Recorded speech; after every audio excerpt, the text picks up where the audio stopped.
Kassandra Gonzalez, how are you? I'm good, how are you? Do you have a couple minutes to answer a couple questions for us? Yeah, sure. Perfect. So number one, what drew you to the Larry Temple Scholars Program?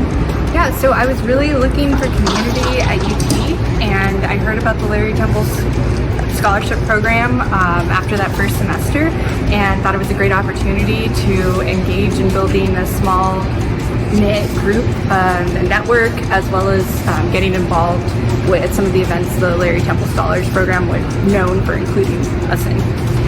Number two, how did liberal arts honors and Temple Scholars expand your worldview?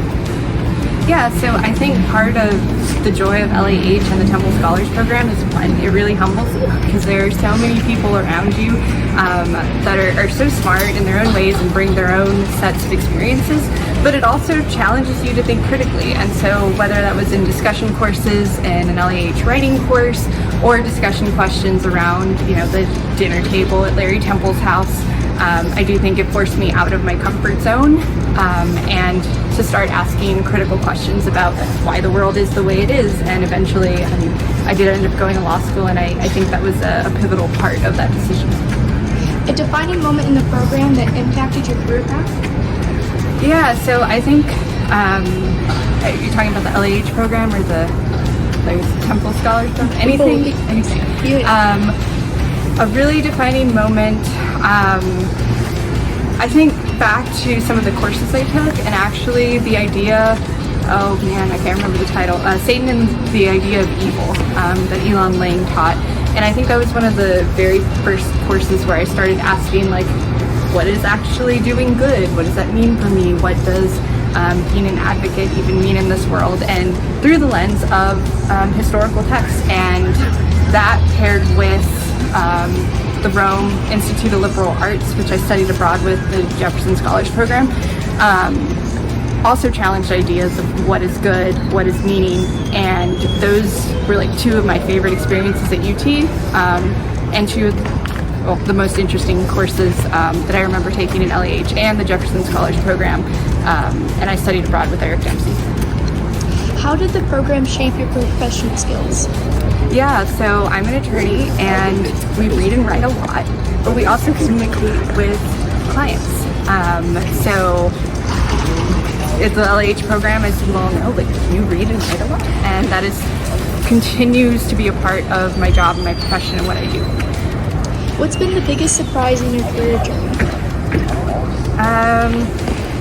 I feel like there's a misconception that all legal jobs are the same, and it's not. I am privileged and have the opportunity to work in a very niche field of immigration with clients that are very, very resilient, and I'm always surprised at their resilience and the networks and community within my profession as we come together to advocate for human rights. If you could relive one experience from UT, what would it be? I just alluded to this earlier. Studying abroad in Rome was incredible with the Jefferson Scholars Program. I felt like they were able to build such a community, and what better way to learn about history and these political texts than in Rome itself. What's an unconventional lesson you learned as a Larry Temple Scholar?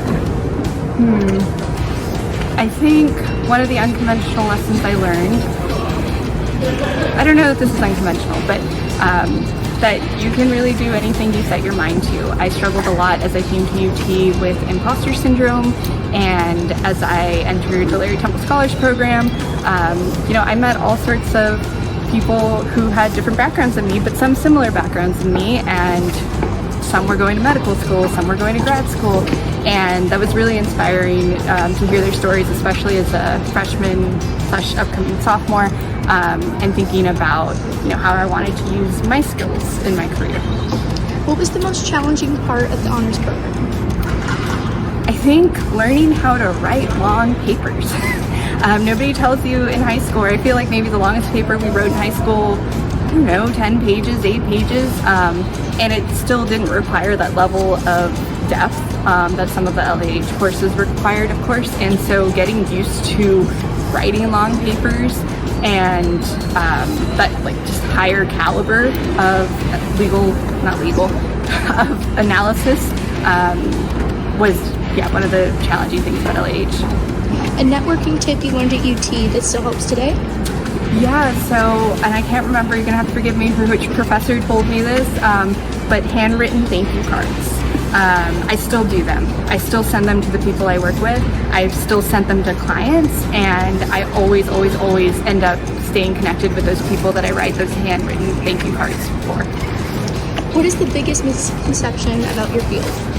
I think I alluded to that a bit earlier. One, that all law looks the same. Two, I've heard, that lawyering can be boring. And three, how you get to be an advocate when you're a lawyer, because there's a lot of different ways to be a lawyer. And I think one of those misconceptions is that we're limited in what we can do. And I think the reality is that I get to serve a lot of clients, and I have served a lot of clients throughout my career. They've humbled me, and I've seen their resilience, and there's not been a boring moment in being a lawyer. How do you manage work-life balance in your current role? Yeah, so this is big for me. I'm a really big proponent of exercise, of therapy, and taking the time I need to take care of myself, whether that's to cook, whether that's to walk my dogs. Even when I do have to work long hours, I build in breaks so that I'm doing these things to take care of myself, because I recognize that I have to be the best version of myself to serve my clients. How did the program shape your leadership or teamwork skills? Yeah, so I think in LAH, there were a lot of classes where you were put in a group, or you were put with a peer to discuss paper or edits, and I think that's still something I have to do today. When I work on a legal document, I'm working in a team. When I work with clients, I'm often working in a team, because they're really, really large cases. And so LAH, sets the foundation for, I think, building community, building relationships, and talking to your peers so you can build up the work you're doing. What's a common myth about careers in your field? So I alluded to this a little bit earlier, and I think one of the common myths is that all legal jobs look the same. But much like medical school, there are tons of different specialties, tons of different niche fields, and I've been privileged to do disability rights and immigration and human rights. How do you stay motivated during difficult projects? Yeah, so this is a really good question, and I ask myself this a lot.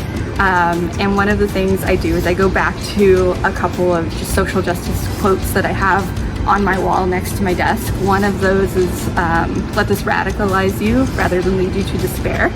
Another's a Jewish proverb that says you're not, I'm gonna misquote this and butcher it, but you're not required to complete the work, but neither are you free to desist from it. And the idea that if I didn't do this job, what would I do? And I don't know. And it would be that much worse if I didn't do this work, is what I tell myself. If you could teach a class at UT, what would it be? So it's a great question, because I'm actually teaching a class at UT next semester. It's on the feds in Texas and building the infrastructure for border militarization, and looking at the border and what our immigration policies have historically done from Trump administration to Biden administration, and now we're going back to Trump administration 2.0, and looking at those from a humanitarian and legal perspective. What experience helped you develop resilience in your career? So honestly, the experiences of my clients. I work with so many clients who have immigrated across very, very dangerous places, and I've worked with clients who have had all sorts of traumatizing events happen to them, and they are the most resilient people I know. And I take my lessons from them of what it means to be resilient. A campus tradition or activity that made a lasting impression? I don't know, that was a hard one.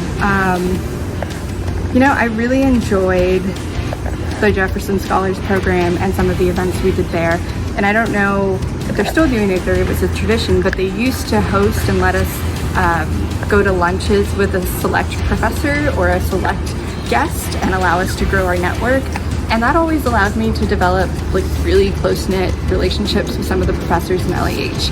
I still to this day talk to Elon Lang, who I know teaches for LAH in the humanities program, and I counted the years, and I think it's been more than 10. So, what's the most exciting project you've worked on since graduation?